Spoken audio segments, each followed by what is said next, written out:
Yeah. Okay? Yeah.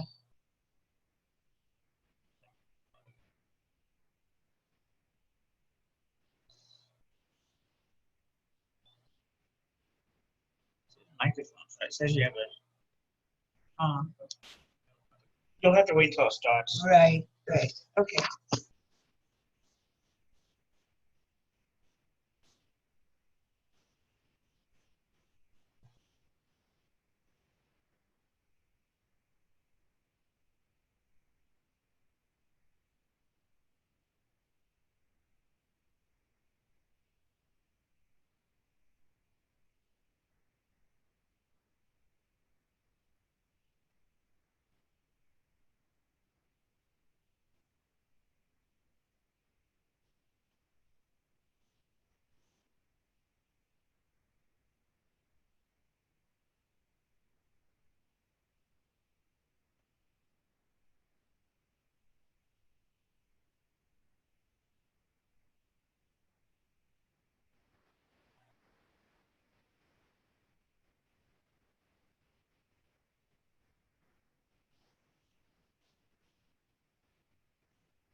Hi, William. Oh, hi, Karen. How How are you? I'm good. Good. I guess I was an early bird. No, it's all right. There's Father Stephen. Good evening, all. Good. How are you doing, Father? I'm hanging in. How are you folks? Same thing. Oh, fine. Let me see if I can get my video to work. Okay. There we go. There we are. Finally settled. There you are. There I am. No, just waiting for this last of the healing to do its shtick. So Well, you're looking good, Father. well, I'm eating real food. I'm a happy camper. Wow. Congratulations. That must feel good. Oh, Yeah. it does. I've been, it takes a while because this one spot on my tongue just gives me fits, but they just tell me I have to be patient, and I'm trying. That and You've been doing a good job. that and they gave me drugs, and I don't mind. Say yes to legal drugs. That's my motto as a professional. That's all I'm saying. I say better living through chemistry. So That's true. And I'm sorry, who is this other person? Hello? I don't know who you are. Hi, I'm Katie. I'm the one going to be presenting today. hey, Dr. Homan. Yay! Hello. Thank you for having me. You look a lot different from what I remember you as the last time I saw you. I'm probably at least a foot taller this time. Oh, I bet you're a whole more than a foot taller. And I've lost my beard. Yeah. Well, I'll grow it back when the follicles come back. You know what? Right now, to not have a beard is better for wearing a mask. It's true. It is true. Again, that's from a professional. Yeah, except that it really bothers me to, I see my mother from the nose down and my father from the nose up, and I want my beard back. You see your mother from the nose down? I She have had a mustache in her mouth, and my father from here up. Oh, all right. I was This worried part. about the mustache. Oh, That's the what I was- mustache isn't my mother, no. I see. Because No. I'm going to do a study at work because I believe there's an increased facial hair growth with wearing a mask in postmenopausal women. Just a theory, but I'm well, working on it. I just hope it comes back. I had a beard from 1978 until February when it fell out. Wow. Well, Our bells are ringing. Well, good evening, good Father. Looks like you got in. Hey, there's the dean. I'm here, and Dr. Homan is here. Morning or good evening, Father. I don't even know. Good evening. Good evening, everybody. Dr. Homan, thank you so much for joining us tonight. Thank you for having me. I'm excited to talk with you all. Well, we're certainly meeting under an unusual set of circumstances. That is true. It's true. We would have liked to welcome you to the Cathedral. Yeah, I haven't been there before, so hopefully. Well, we'll make that an opportunity down the pike. So, Catherine, where are you from? I'm from St. Louis originally, and I've been in Milwaukee for 3 years, and I teach at Mount Mary. Oh, okay. What do you teach? Philosophy. Very good. Very good. We almost walk our dog almost every day at Mount Mary. Oh, really?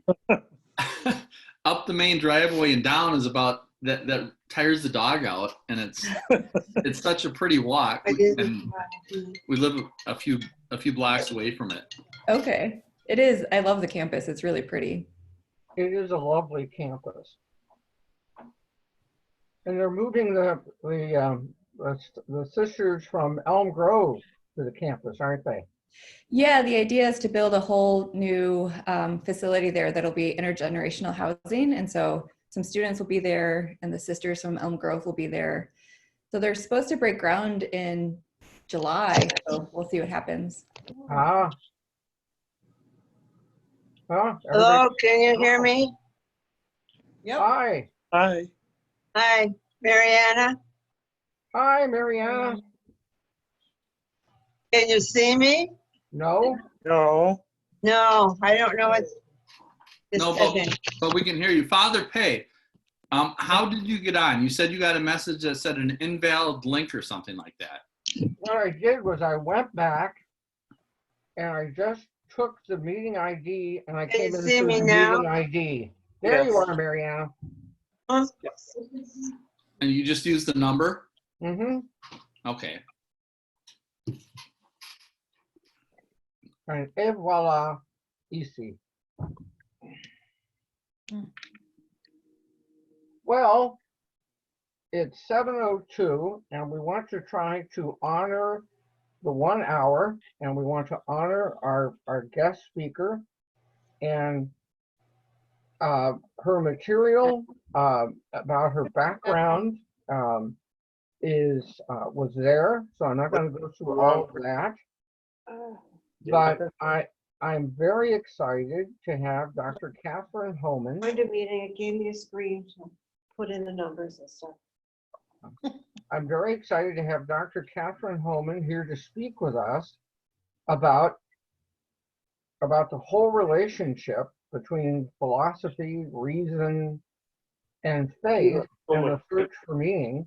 Yeah. And I look forward to hearing what she has to say. And I know she also looks forward to she wondered if we would be open to the Socratic method. And I said, oh, you invite this bunch to talk, they'll talk. So don't make a liar of me now that I've said this to our distinguished guest speaker. And so I'll just open the floor to her now, and then at the end we'll have any conclusion, and then we'll just have a little prayer together and call it a night. But we'd like to honor for like 8 o'clock if at all possible. Not sure. So, Dr. Something- Homan, the floor is yours. Be pretty deep. Thank you. I'm very happy to be joining all of you and seeing your faces. Hopefully we can meet face to face, maybe 6 feet apart in the future, but I'm glad to see you all now. I'm going to share a little bit of a PowerPoint. It's nothing fancy, but just to sort of have some quotations and things in the background. Can you all see that? Mhm. Yes. Okay, great. So when Father Peay invited me, he asked me to speak on the relationship between philosophy and theology. And I thought this was particularly interesting. I'm a philosopher. My dad is a theologian. My sister's a theologian. My younger brother is a Jesuit brother. So I guess it runs in the family, except I still felt like I didn't have anything to say. So this is sort of my attempt at maybe working with you all to sort of think through some of the different themes. So I'll kind of walk through a little bit of a presentation, but I would say at any time, I'm happy to open it up for conversation, or if there are questions or remarks, by all means interrupt. So we can go from there. So at Mount Mary, we teach a class called The Search for Meaning, and it's the one class required for all undergraduates to take. And it's co-taught between theology and philosophy. And the whole course centers on these 7 questions. So I thought it might be kind of interesting to start with these questions as well and see what you all thought. So what are the possibilities of human knowledge? What is the transcendent? And what is its significance? What does it mean to be virtuous? What are the possibilities of human knowledge? What is the relationship of community to the individual search for meaning? What does the Christian tradition have to the individual search for meaning? And what are the various possibilities for thinking about and responding to suffering, social injustice, and death? And so I guess just to get us started a little bit, what are some of your initial inclinations? Are there particular questions that strike you as relevant for the search for meaning, or do you have particular ways of responding to these questions or making sense of them? Well, that's some heavy stuff to think about on the spur of the moment. Those are some deep thoughts there. Wow. Dr. Homan, I have a question maybe to frame some of this. Sure. In when I attended seminary at Nashotah House, I think a huge part of our curriculum was based on history, church history, sacramental history, the history between the church and state in Western Europe. It was very historically based. And when I speak to my colleagues in the Catholic Church, theirs is really philosophically based, that undergrads coming into the seminary in the Roman Church are really rooted in philosophy. And so it seems to me we're coming at them from two very different perspectives. And so I would be curious to hear from a philosopher why you think philosophy might be a stronger base for ordained ministry than history. And as people will tell you, I'm a really easygoing guy. This is not a trick question. This is just something to open conversation. Yeah, I think that's actually a really good question. So we start with these questions, and we start with the first day of class, and the students coming in usually have no theological training, no philosophical training, but they're college students, and so they have a lot of life experience so far. And so I think these are questions that we can answer with really any discipline, right? So thinking about sociology with the relationship of the community to the individual, or thinking about education, or thinking about biology. So I wouldn't say, well, I have two thoughts. One is that I think philosophy is sort of like the ultimate discipline, because from it, all other questions follow. Right. But I wouldn't want to say that philosophy alone has a special place in answering these questions. So I think that historical understanding, the contextual understanding, tradition, philosophy itself is a tradition. And I believe really wholeheartedly in the history of philosophy as a way also of thinking through these questions. So I don't know if that answers your question, but that's a little bit of how I approach it, or how I might think about our students approaching it, that I think If I may, because having been trained in the Roman Church, I had to do that. I mean, I did the philosophy because we had to have it. And I will tell you that students who had philosophy prior to their coming to the seminary, when I was teaching at Nashotah House, they were able to attack, especially when we got into historical theology, theological concepts, because they had that philosophical background that helped them to approach categories of thinking, like the whole question, what are the possibilities of human knowledge? Well, if you haven't had a course in epistemology and the philosophy of knowledge, all of a sudden trying to figure out how do we know what we know and what are the guarantors of knowledge become a whole lot more difficult.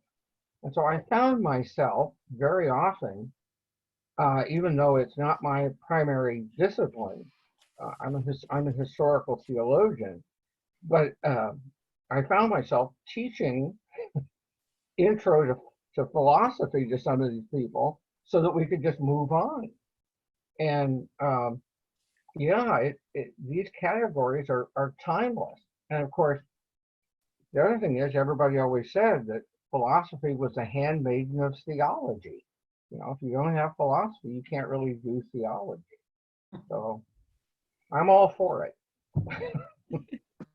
I was going to say, looking at your list here, I keep gravitating towards the fifth one about community to the individual, and the last one. And I keep thinking in context of what we're all living through right now.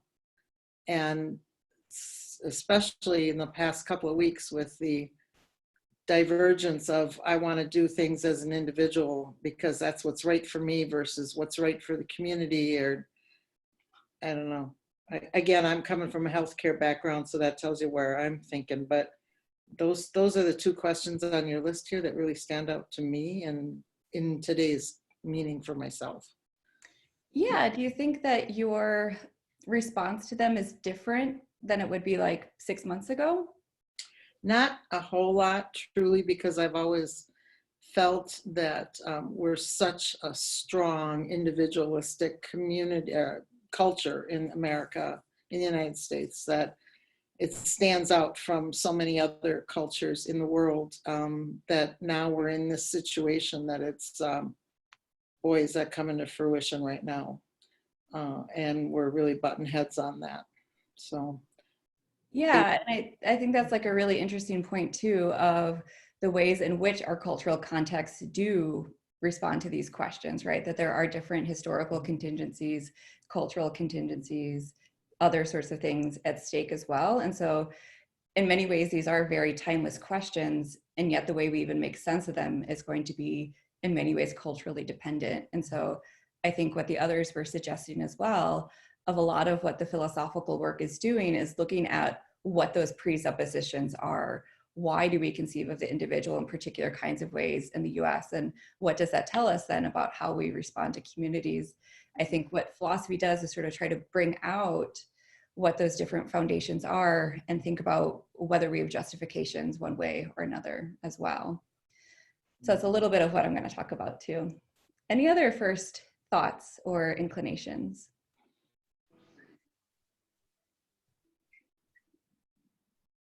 All right, so part of what I was thinking about when I was thinking about these questions is, like, why would we start asking them in the first place?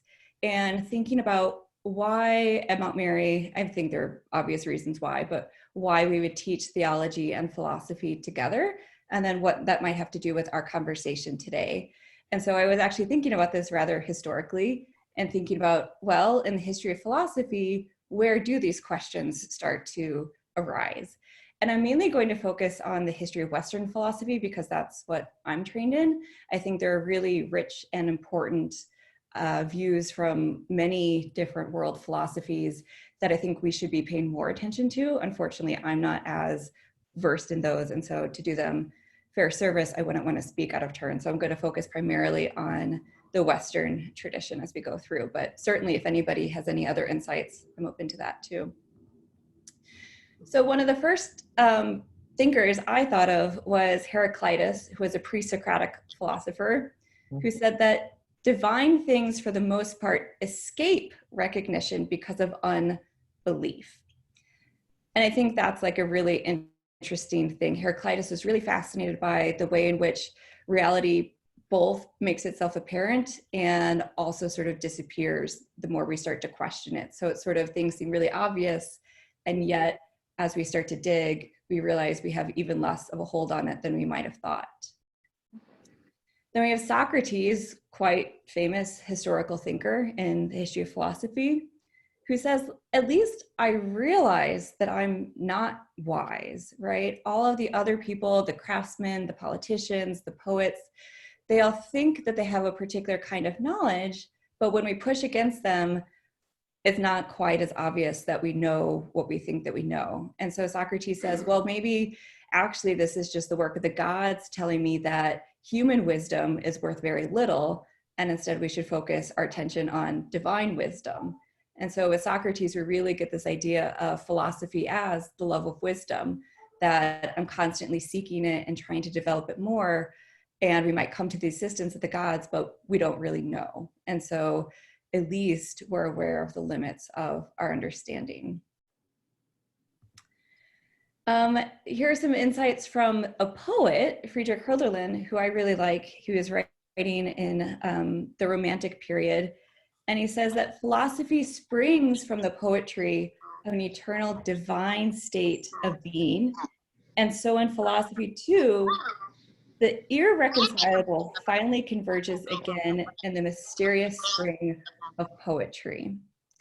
I don't know if it And happened. so I think there are some really interesting parallels between what Heraclitus is saying, as well as what Hölderlin is saying about there seems to be this sort of mystery that surrounds a lot of human existence. And it seems to suggest some sort of whole or some sort of harmony, some sort of beauty at the beginning. But as humans, we are always sort of falling short of fully recognizing it. And so for Hölderlin, poetry, in addition to philosophy, was a way of trying to articulate what otherwise might resist articulation. And I think it's that sort of idea that irreconcilable that gets at some of these ideas about theology and philosophy. William James, a great American philosopher, said that when we look at all religious experience, and so he looked at Buddhism, at Hinduism, at indigenous faiths, at Christianity, Judaism, Islam, and said at bottom, it seems that what they all have in common is this sense of uneasiness, this sense that something is missing or there's a lack or something we don't fully understand. And religion provides a way of making sense of those things. So he doesn't ultimately come down to say, like, this is the one true faith or this is what we ought to live. Instead, he's giving us more of a descriptive account of what religion does in some ways. And in many ways, it's this idea that we're constantly seeking this kind of restlessness that tries to make sense and tries to find some sort of meaning in the world. And so we find this too with Bell Hooks, a contemporary American philosopher as well, who talks a lot about how she came to philosophy because her own life was full of suffering. And so what philosophy allowed was a way of theorizing, a way of naming the pain, a way of systematizing it, a way of comprehending it. And once we can kind of understand the structures that give rise to pain, we can start to ameliorate it, right? We can try to look to philosophy, and I think also to theology, as a place of healing, right? A way of trying to answer those really complicated questions of trying to make sense of oppression, trying to make sense, especially for Hooks, of sexism, of racism, and other sorts of inequities, and how it is that philosophy could give us a way to think through those in a very lived kind of way. So I think in like each of these examples, I'm trying to bring out the sense that where philosophy starts is exactly in the sense that there's something beyond our own immediate experience, right? There are others that we're trying to make sense of. There's the nature of reality that we're trying to make sense of. It could be that we're trying to make sense of the transcendent or our communities, or even just what it is to inhabit the sort of lives that we do. And so that sense of wonder, I think, that really characterizes it, of really trying to come to some sort of meaning in our lives in a way that grapples with our own situation and also pushes against the idea that there's an already provided answer, right? That there's something to go on immediately from the start, and instead trying to find something deeper than that. And so then I was struck also by this quotation from Susan Wolf. She's also a contemporary American philosopher, who also sort of pushes against the idea that one necessarily has to have philosophical training to have a meaningful life. Because she says, well, why would I think that just because someone is a philosopher, but maybe is lonely or maybe doesn't have a very gratifying life, that philosophy alone wouldn't make that better than the life of someone like a housekeeper or another sort of worker, right? That if we're seeking meaning, it's because we want to have good lives. But is it the case that we could rank different kinds of lives in terms of their meaning? Is it the case that we'd want to say that one life is necessarily better than any of those others? And so I think what we're also trying to get at, or I'm trying to get at in these questions, is thinking through, well, why do we start asking questions in the first place? What sort of questions are we asking? But then, like, what is our aim? What are we aiming toward in asking these questions? Are we aiming toward healing? Are we aiming toward meaning in general? Are we aiming toward a comprehensive theory of all of creation? And so I think sort of keeping in mind both where we're looking and how we're looking in conversation, I think, is what I see as one of the relationships also between theology and philosophy. And I'll talk about that more in a minute. But I'm curious also some of your first impressions. I've thrown a lot of text at you right away, but were there particular things that resonated with you? Or do you think that there are different places to start asking some of these philosophical and theological questions?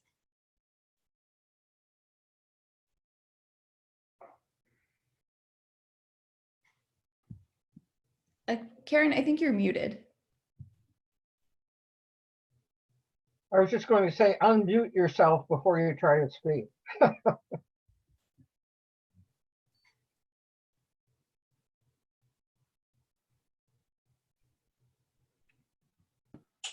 There you go.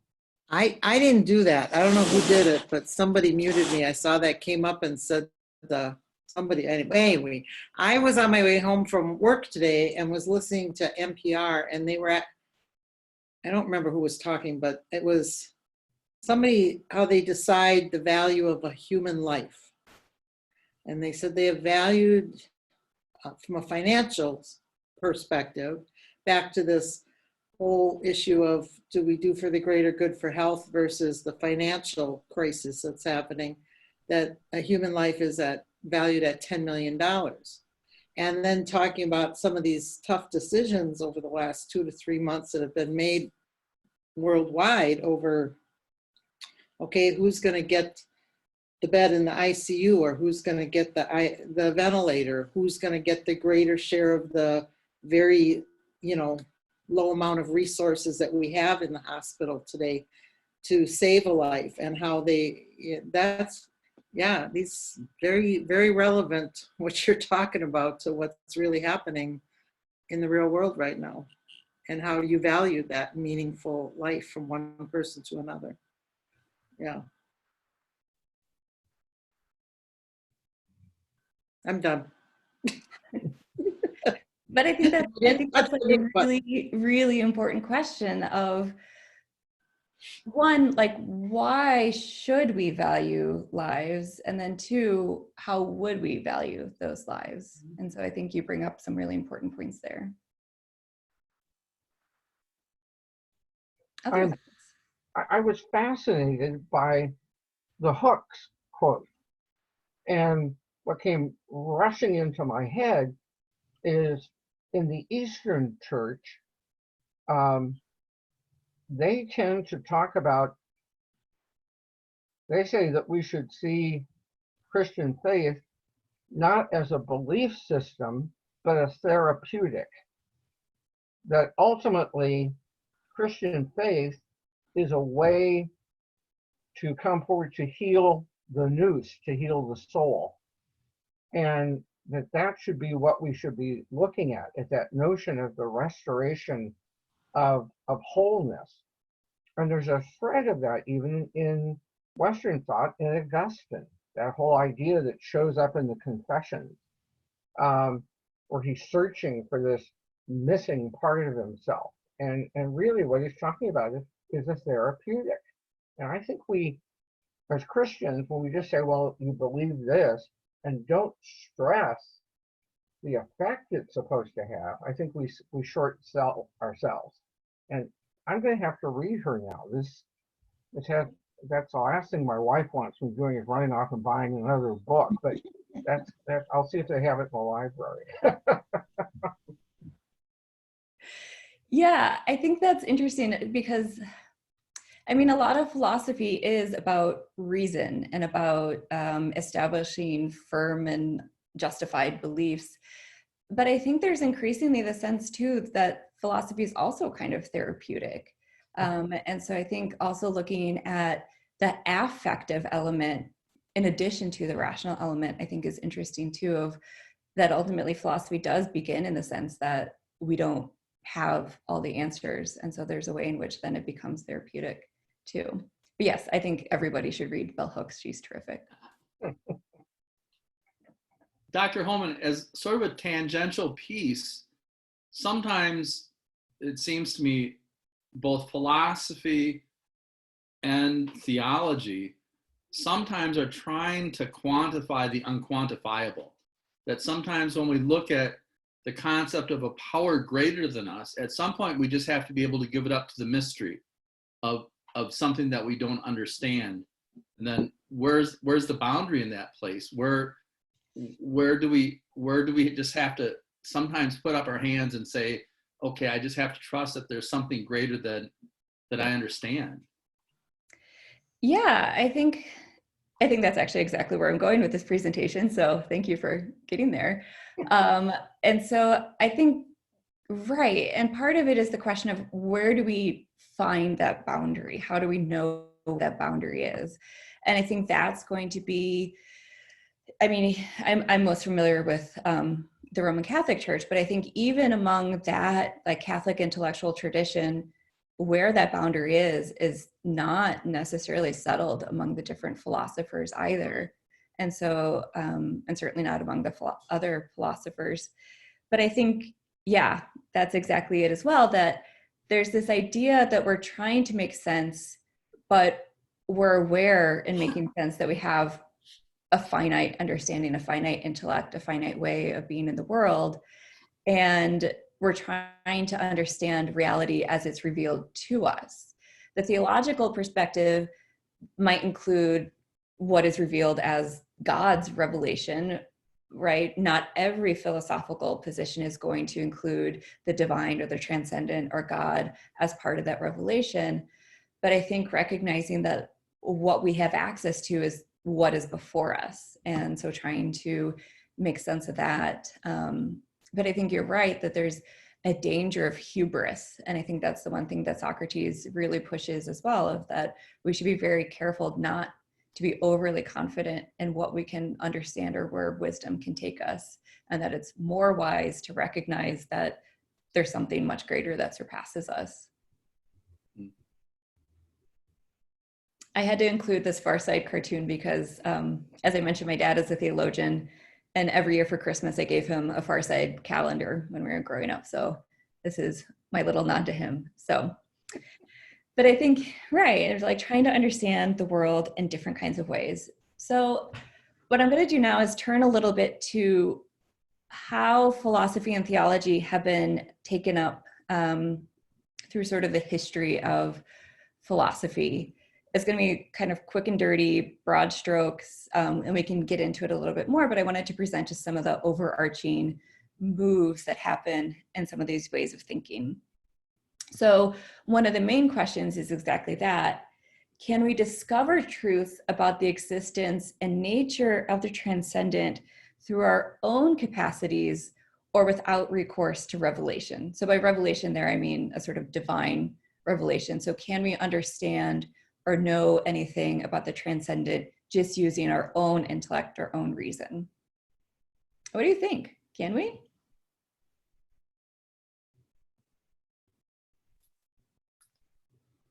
I think if you're in a 12-step group, that's fundamental. That understanding there has to be something greater than ourselves to help make sense of everything. Mm-hmm.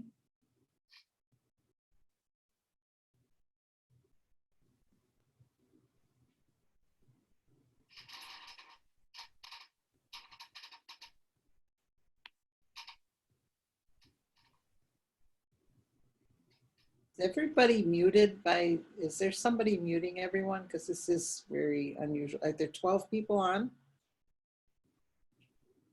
Yeah, if you're muted, on mute. I didn't put mine on mute. I saw something came on mine earlier that said that the whoever was running the session muted me. So I don't know.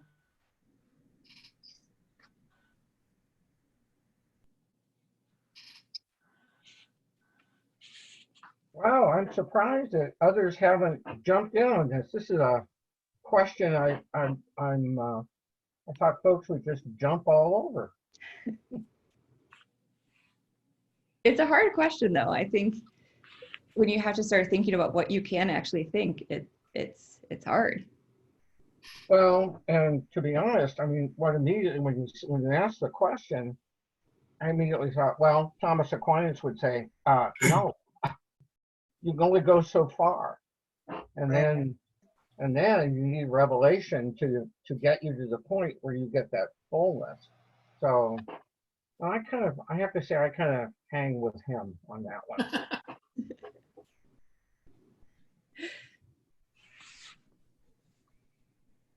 Miriam, I'm surprised you haven't weighed in on this. Sleep. My brain isn't awake right now, but I'm enjoying it.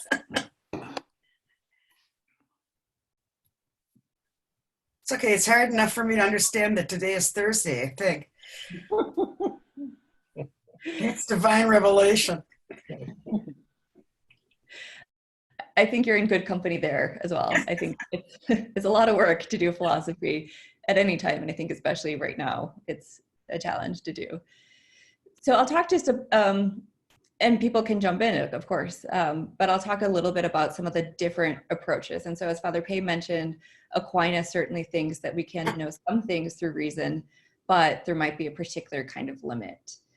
So there are a number of philosophers and theologians who are thinking through these things. And so in talking about reasoning, we can distinguish between what's called a priori reasoning and a posteriori reasoning.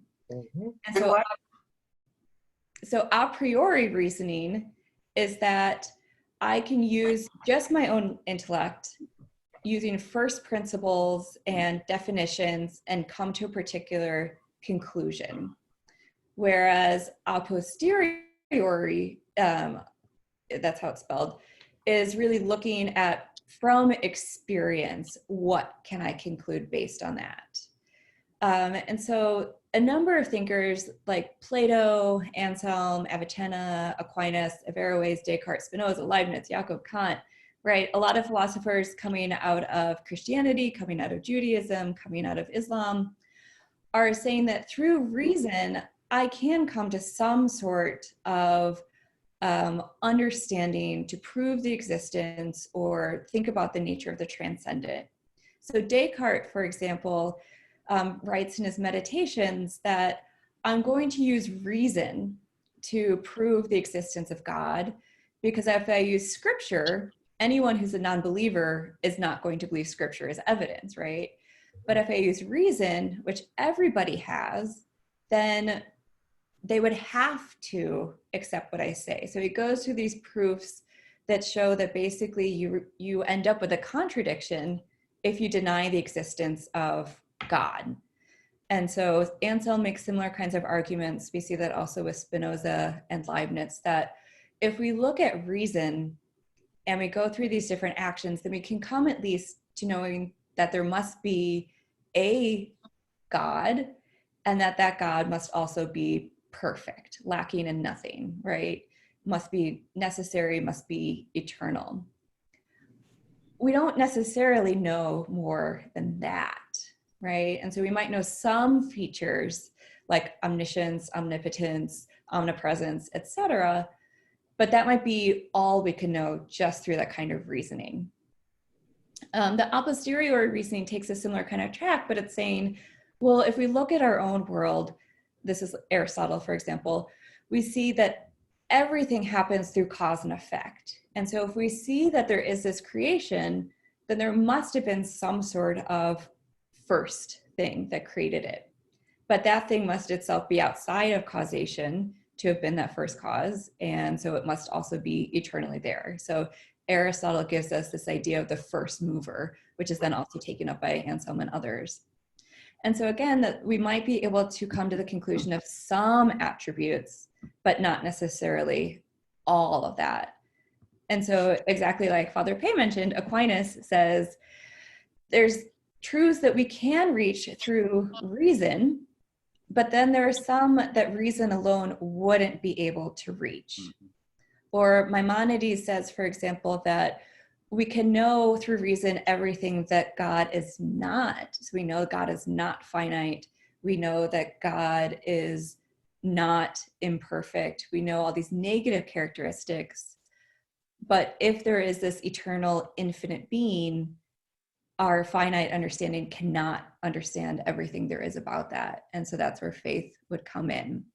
And so here, the relationship between philosophy and theology is that reason gets us so far, but maybe not all the way, right? And so I think it's interesting too that theology is theologos, right? The logic, the study, the knowledge of the divine, but what constitutes that knowledge is really what sort of is being discussed here of, is it knowledge through reason, or is it a different kind of knowledge that's at stake here?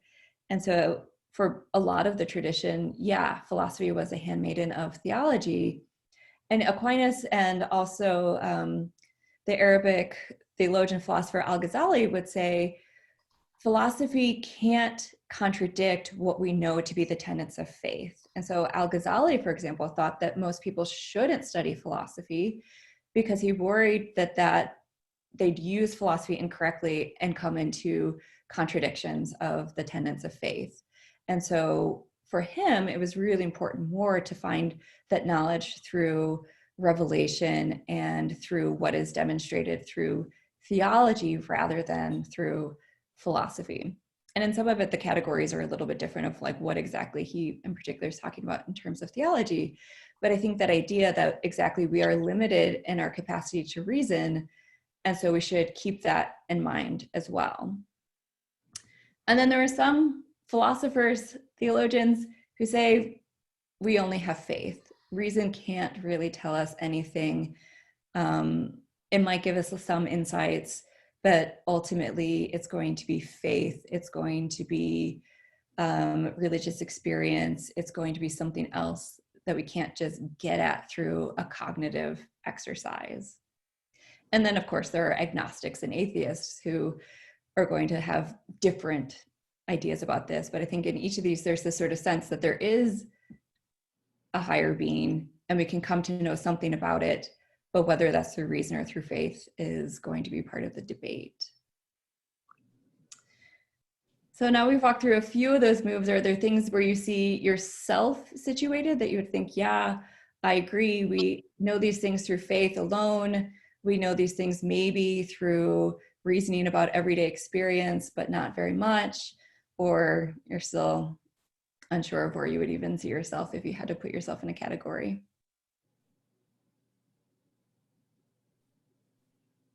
Well, I never did very well in philosophy classes in college, and I think I'm too concrete. And as I have often and greatly wrestled with all sorts of matters of faith, I ultimately just give up and rest in it. And so just accept it. I don't need to understand it, I guess. That's interesting about whether there's a difference between accepting and understanding. I mean, because I don't know that there would be a huge difference, but I think that's interesting the way that you pose that. I don't think I understand it. I think it just, ultimately I get worn out worrying about it.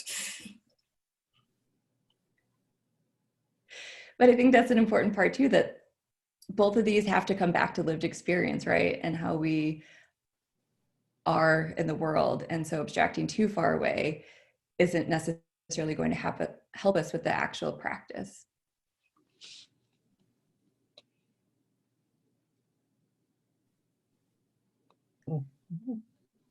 Which was actually... Say something. You're dying to.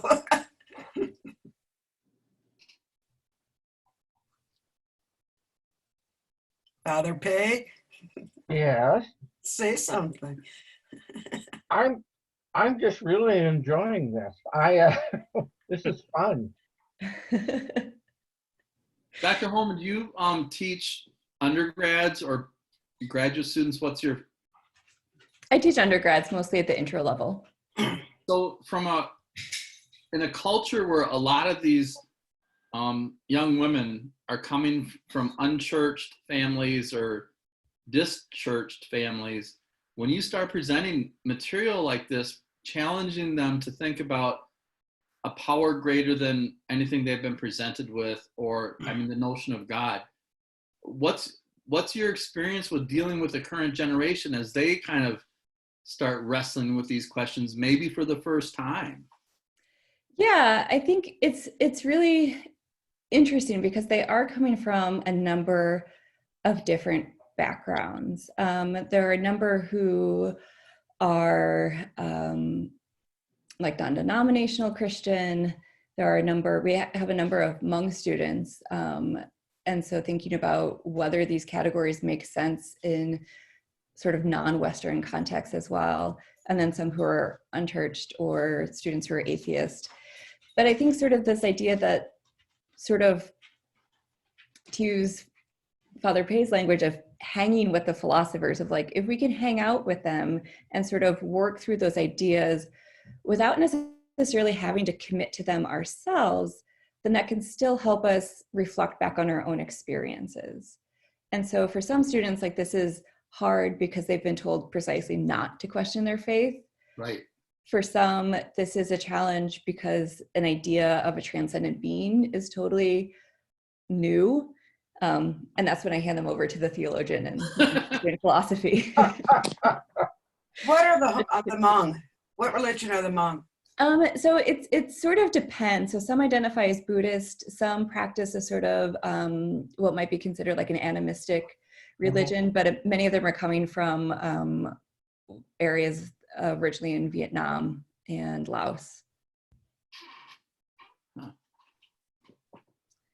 But yeah, it is a challenge. And I think increasingly as I'm teaching, I've also highlighting those places where philosophy in particular presents itself as challenging presuppositions, but especially as we see in the history of philosophy, there are many presuppositions that aren't called into question, right? This idea of like that there's this perfect eternal being is just sort of taken as a first principle without really thinking about, well, how did we even come to this idea that there could be such a thing in the first place, or where those categories come from?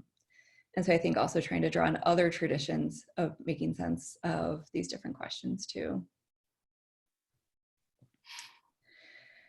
So when I was thinking about this relationship between theology and philosophy, I was thinking like, okay, so there's what like the tradition of philosophy is the handmaid into theology, or the Catholic intellectual tradition, or other theological traditions. But I keep going back to this question of meaning.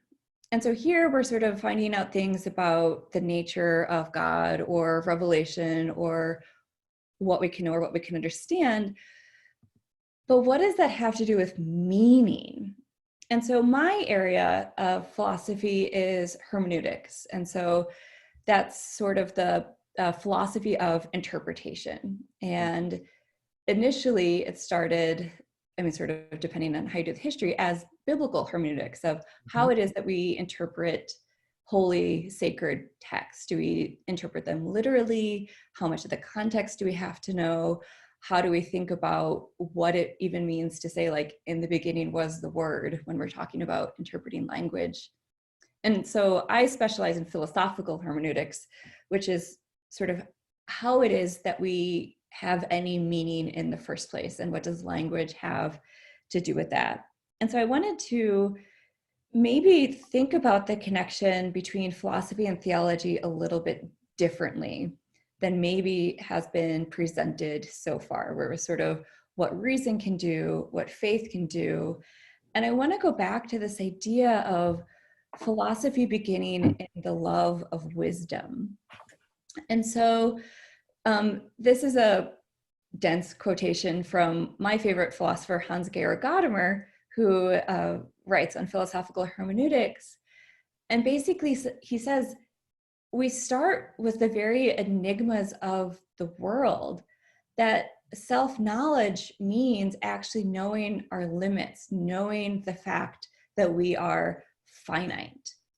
And so Gadamer in many ways goes back to Socrates again and again and again, because Socrates is the one who says, one, know yourself, but also there's not a whole lot you can know about that.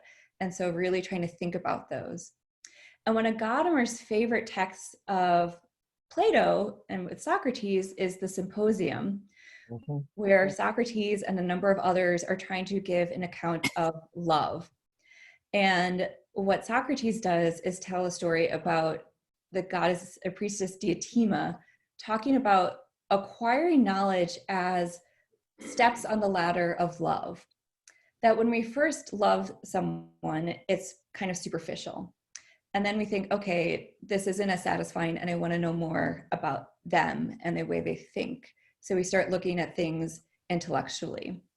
And then we say like, okay, so I've fallen in love with like these beautiful minds, but what is it that they know that is beautiful? And so then love leads us to think about art and to think about beauty and to think about math and more universal truths. And so it's love that keeps pulling us on this ladder until we ultimately end up at the eternal truths of reality. So for Plato, these were the forms. But this idea that what leads us on the path to knowledge, the path to truth, is love. And so I think that's sort of where I really see some of the connection between theology and philosophy is not necessarily in reason, but in love, in this desire to know or to know more deeply or to recognize that there's something beyond us. And so what Gadamer says in describing this idea about Socrates is that love doesn't make us blind, but rather wants us to strive toward the truth. And the way that love strives is not in a way to conquer, and the way that I think sometimes reason wants to conquer, of like fixing things in definitions or being very precise and certain, where love is actually very open to learning more and to being surprised and to sort of appreciating the mystery of what stands before us, whether it's in terms of like my dog who's wandering around in the background, or our loved ones, or if you are a person of faith, of what that being is that you're trying to understand through love as well. And so I think like this is what I sort of want to think through with you all, is where love fits in this relationship between theology and philosophy. And so this is also something that I found in some of the Islamic tradition of thinking about art also as a kind of love, that God made the world out of love. And so it's actually art, poetry, music that allow us to see that, because in creating, artists create in the way that God might have created. And so they give us a way to see that love in a way that we might not be able to see it through reason alone or through particular categories of knowledge. And so art and love and understanding are intimately related. And then we have to think, right, with the Christian tradition in particular, that the greatest commandment is to love. And so this is from Martin Luther King's Paul's letter to American Christians. And it's basically saying that without love, what is life, right? You could be an intellectual, you could ascend to the heights of academic achievement, you could be a martyr, you could self-sacrifice, but without love, where is that meaning? And so I think really thinking that the relationship between theology and philosophy is certainly about knowledge and certainly about understanding. But when we're focused on the search for meaning, I think at bottom, it really has a lot to do with love. And that love is the way of gaining that kind of knowledge and kind of understanding in ways that I think sometimes, at least in the philosophical tradition, we forget a little bit about in our pursuits of arguments or of reason or of coming to the most certain position. That what would it look like if instead we foregrounded relationships, we foregrounded vulnerability, we foregrounded our finitude as actually a way of coming to understand. And so I guess to return us then to those fundamental questions of, I think we can certainly answer them through reason of what are the possibilities of human knowledge, but what would it mean to say, how does love relate to the possibilities of human knowledge? Or how does love relate to virtue or responding to suffering? And how can we see theology and philosophy together in those sorts of approaches? So those are my thoughts, sort of the ways that I have been thinking about the tradition and coming to make sense of them. And some open to questions or comments or other ideas or challenges. Well, I don't want to pop in, but first of all, when you refer to Gadamer, and one of my, since I'm technically a historian of preaching, but one of my degrees is in rhetoric, so I had to do hermeneutics, and I love Gadamer too. And but the thing that came to my mind as you were talking about this was among theologians, one who has addressed this so beautifully is Hans Urs von Balthasar, who said he wasn't going to write a systematic like everybody else did, but instead he talked about a, oh, sorry, this blasted tongue of mine. He talked about a theological aesthetics and a theological dramatique, how to, how persons act. And so he did it from that thing. And his theological aesthetic is all about beauty, because he says ultimately, if we're going to understand, we have to understand God is beauty. God is the essence of beauty. And that goes along with Augustine, which he refers to in the Confessions in that famous passage when he says, late have I loved you, beauty so ancient yet ever new. And he talks about that. And then my head goes to, and the question of love goes to Julian of Norwich, which he says at the very end of the showing, would you ask what his meaning was? I will tell you. Love was his meaning. And I think sometimes we get so caught up in trying to deal with the belief factor, the reasoning factor, we miss those elements of beauty, of love, which are really the essence of what Jesus tried to teach us. So good on you, Dr. Homan. That's good stuff. Thank you. Yeah, I'm with you on that, Father Peay, because I get really, let's say, well, most theologians, as far as I know, they kind of have everything all wrapped up in a system, and I have a really hard time with that. Because I like to take things that are different but still true and put them together. Mm-hmm.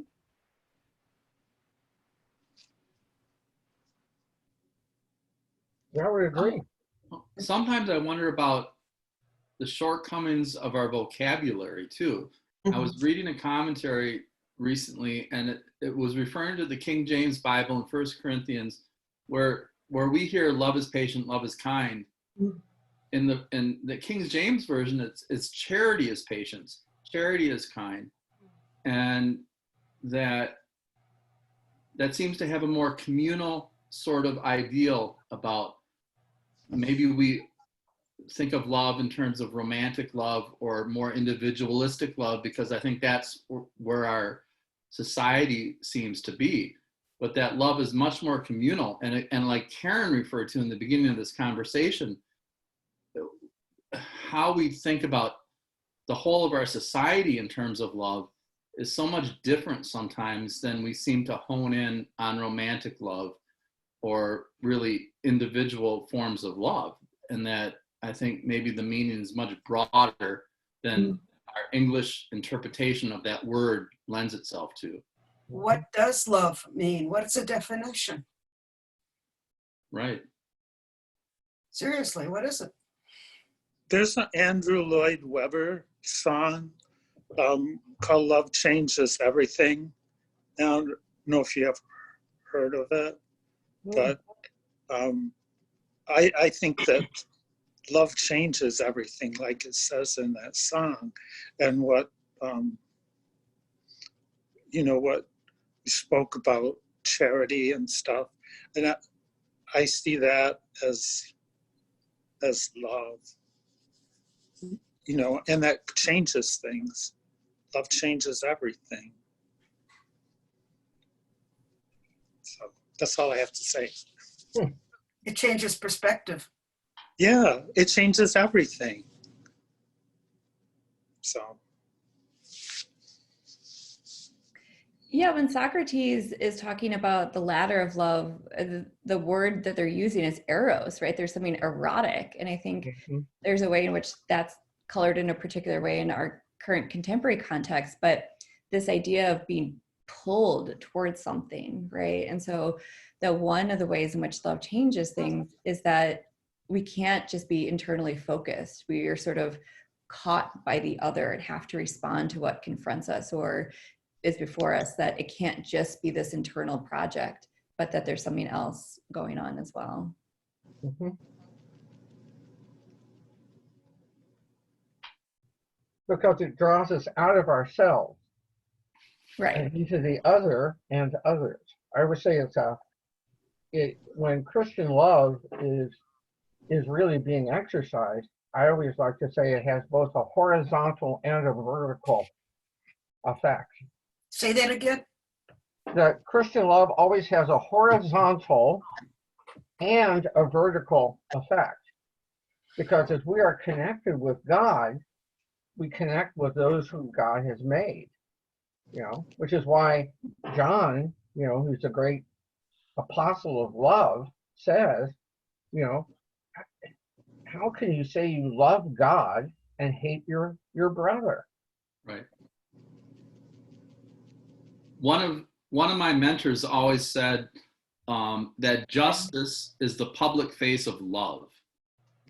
That there's a sense that if we're loving one another, it's like you're saying, Father Peay, it's horizontal as well as vertical, or it's communal as well as individual. Mm-hmm. And we live in a very individualistic society. That's part of our American culture. It's all about, I think we're just very self-centered sometimes in how we look in terms of everything. The Greeks had several names for love, which I can't remember all of them, but actually they're all the same thing, are they not? That it's giving of oneself. Well, I mean, agape, storge, eros, and phileo. I'm trying to think, because there might have been another one, but I can't think of it. my head isn't working as it used to. So.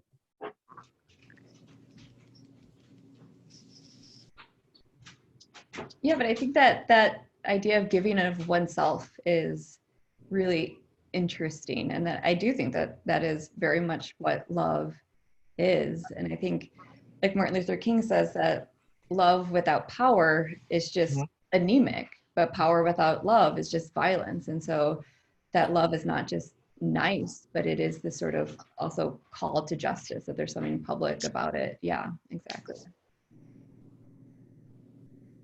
That's where etymology, I always like to remind folks that nice is an awful word in many ways, because it's a derivative from nature, to know nothing. And originally a nice person was a simpleton. So when people say, oh, nice sermon, Father, I always say, no.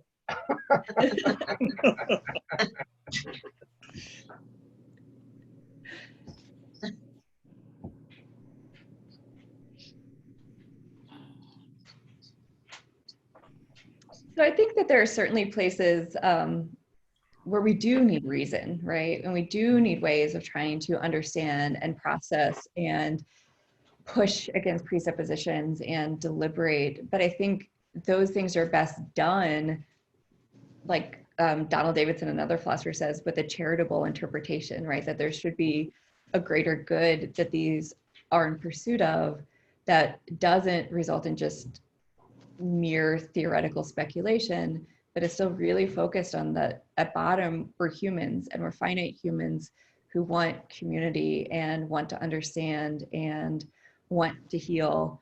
And so how can we engage in reason and in understanding, or in faith and love, in ways that preserve that humanity instead of really trying to dismiss it or overcome it?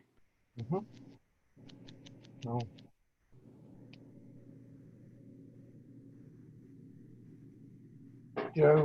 Does anyone have anything they want to ask Dr. Homan, or comments before?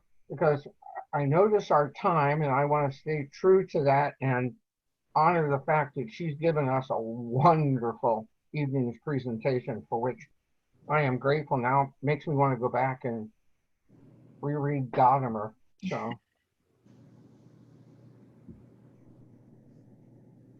Anyone? Thank you. Well, I no, want to say thank you. thank you so much for giving us a lot to think about in a time where it's probably helpful to sit back and think a little bit. Mhm. Well, thank you indeed, Dr. Homan, for a masterful presentation. And as I said, you know, once we're through the time of plague, I will happily take you to lunch to thank you for this fine presentation.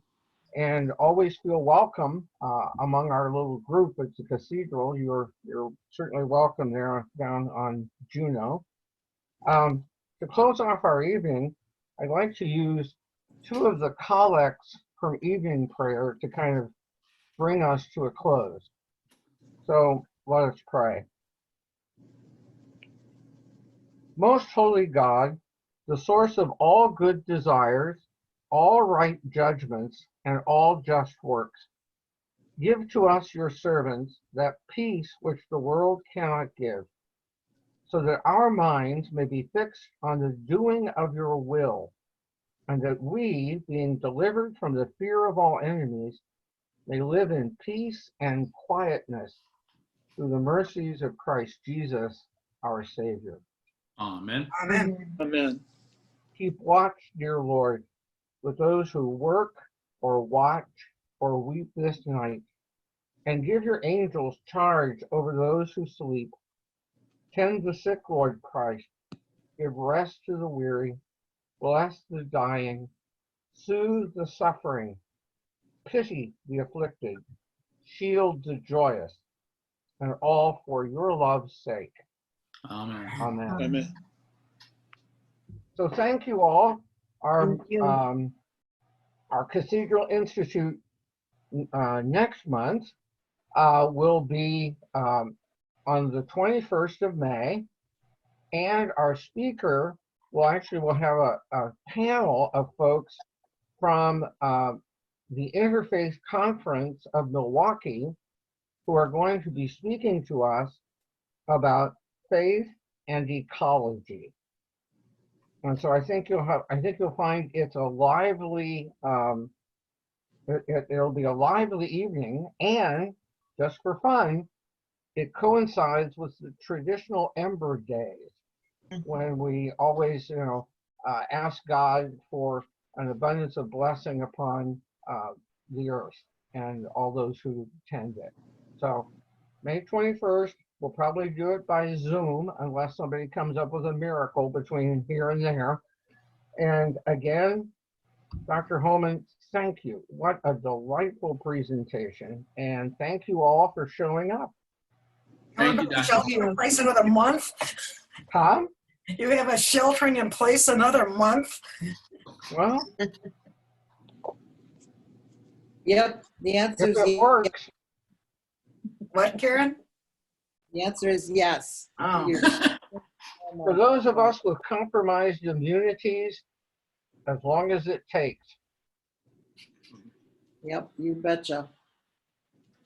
So anyway, have a All right. pleasant evening, and we'll see you folks when we see you. And Dr. Homan, please, let's not lose touch. Thank you, Dr. Homan. Good night. Thank you all. Thank Have you a so much. good night. Good night, everybody. Go well, everybody. Everybody. Night. Bye.